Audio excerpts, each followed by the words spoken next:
Hello everyone, my name is Soumya and today I am going to discuss about Doctrine of Caveat Emptor. So, what does it basically mean? It means let the buyer be aware. This is a kind of warning to the buyer. Today we will see what is Doctrine of Caveat Emptor and what are the exceptions. Caveat emptor is a Latin phrase that translates to let the buyer be aware. The doctrine of caveat emptor is an integral part of the Sales Course Act. This means it lays the responsibility of their choice on the buyers themselves.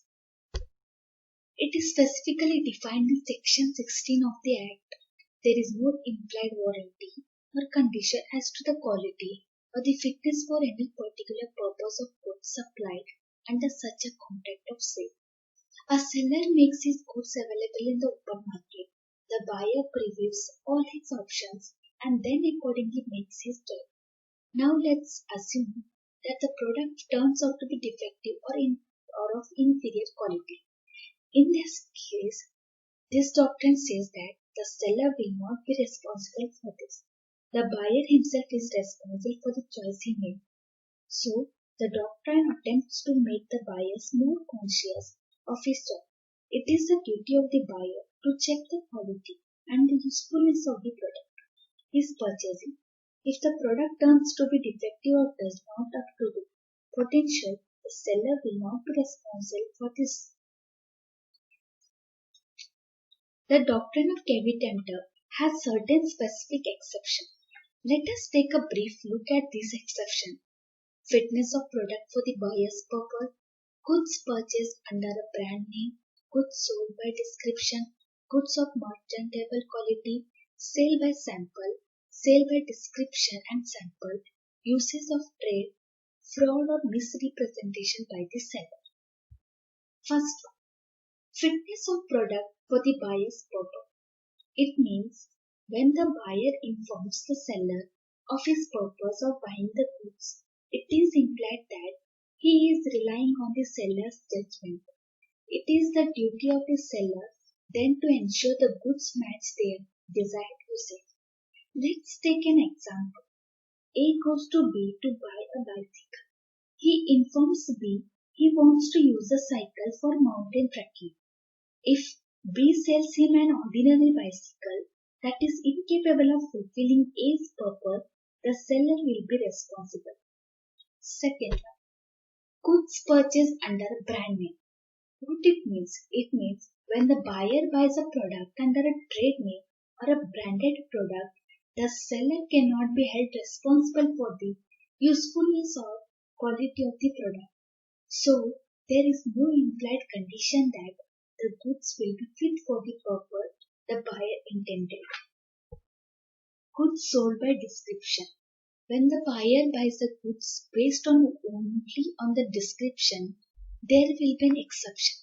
If the goods do not match the description, then in such a case, the seller will be responsible for the goods. Goods of merchantable quality.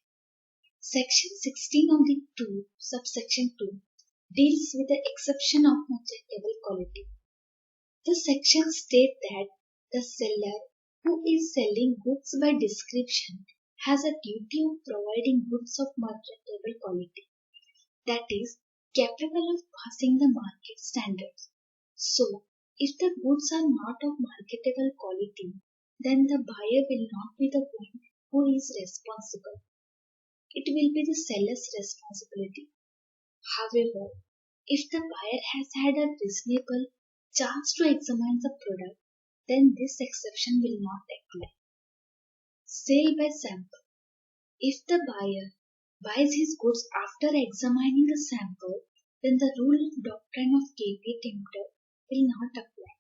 If the rest of the goods do not resemble the sample, the buyer cannot be held responsible. In this case, the seller will be the one responsible. An example, A places an order for 50 toys car with B. He checks one sample where the car is red. The rest of the cars turn out range. Here the doctrine will not apply and B will be responsible. Sale by description and sample. If the sale is done by a sample as well as a description of the product, the buyer will not be responsible. If the goods do not resemble the sample and or the description, then the responsibility will fall squarely on the seller. Usage of trade. There is an implied condition or warranty about the quality or the fitness of products or goods. But if a seller deviated from this, then the rules of caveat emptor cease to apply. Let's take an example. A bought goods from B in an auction of the contents of a ship, but B did not inform A that contents were sea damaged, and so the rules of the doctrine will not apply here. Fraud or misrepresentation by the seller. This is another important exception. If the seller obtains the consent of the buyer by fraud, then caveat emptor will not apply.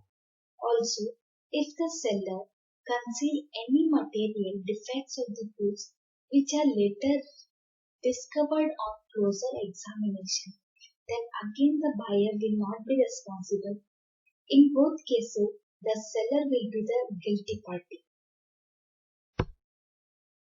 So, this is all about doctrine of caveat emptor and its exceptions. Thank you for watching the video. Please do like, comment and share. Thank you.